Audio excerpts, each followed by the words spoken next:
free. Come on, Ed. We continue our conversation about investing in Northern California. Now with us is Dan Ripke, the director of the Center of Economic Development for California State University, Chico. Another wonderful event, Dan. Once again, what are you trying to accomplish by holding these regional type of events? The goal of the event is really to bring together regional leadership, small business owners, large business owners, as well as community leaders to hear ideas on what is successfully working in terms of economic development programs, both in this region as well as from outside areas, and bring those ideas here so that we can implement them if possible. Something I am noticing is people are coming from a long ways away to come to this event. I mean, for example, people from Modoc County, which is a long drive to Butte County, they're driving all the way over here because it's important to them. Yeah. Do you feel like you're making a difference? What do you think you're accomplishing? I think we are making a difference. I think people really understand that the economy is not a local economy, it is a regional economy, that people in, say Quincy might drive all the way down here to do their shopping, or their kids might go to school here, or they might be spending weekends down here in this area, say in Chico. And so the economy that we're talking about is really a regional economy. And when I say that, when I mention coming to Chico, that actually works both ways, and that the people that live in Chico on the weekends go to Quincy or Susanville or Alturas for the weekends. And so this really becomes a regional economy. Ideas that are taking root here can take root throughout this whole region. So.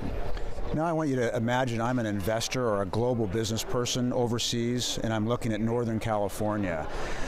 What can the Center for Economic Development do to help me, and in Northern California in general, what resources are available where I can come and find out what's going on, or maybe take advantage of some of the opportunities that exist? Sure. Well, we have a variety of things. One of the things, we are at Chico State, and so our goal is to help the regional organizations, regional businesses access Chico State resources. So in that way, we try to be a gateway. One of the programs that, for example, the Sustainable Manufacturing Program that we're in front of the booth, that is a great program. So my role is nothing more than to make sure that we can connect the local businesses to the resources either at Chico State, or in some cases they're at UC Davis, or in other cases we bring in speakers and specialists from across the globe. One of the specialists that I use on a regular basis for clusters is out of Australia. So you pull from the best and brightest to help this region grow.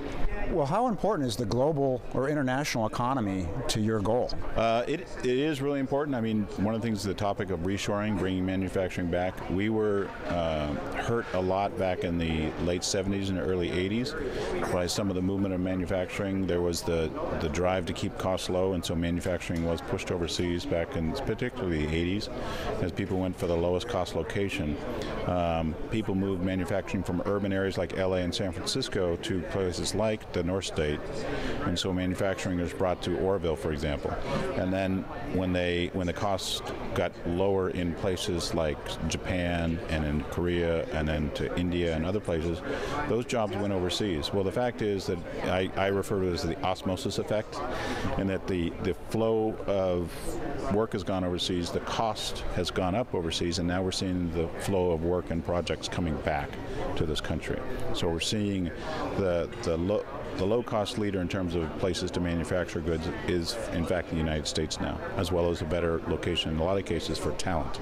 So. Well, and you touched upon that. I was going to ask you, what's our workforce like? We're in front of the Sustainable Manufacturing booth of Chico State. What are our workers like? What are these young people coming out of the university like? We do have an outstanding workforce, and by that I mean it's not necessarily a workforce right now that's in place that's trained, but it's a workforce that can learn very quickly, because in any specific field, what is current today will not be current tomorrow. And so the ability to train and retrain a workforce is what's critical, and having a close access to either a university or a community college where those workers can be retrained quickly into new areas, new skills. An example would be just in simply the processing of ag materials or the processing of timber products, which are two of the competitive advantages that this region has. We do have programs at Chico State, and we have programs at each of the 9 community colleges that really help to support those sectors to grow and become more competitive, because that is the key, is to make sure that the workforce in each one of these communities, be it Quincy, be it Alturas and Susanville, et cetera, that they have the most competitive workforce. Okay, thank you, Dan Ripke from California State University Center for Economic Development. It'll be interesting to come back in 20 years and see the fruits of your labor.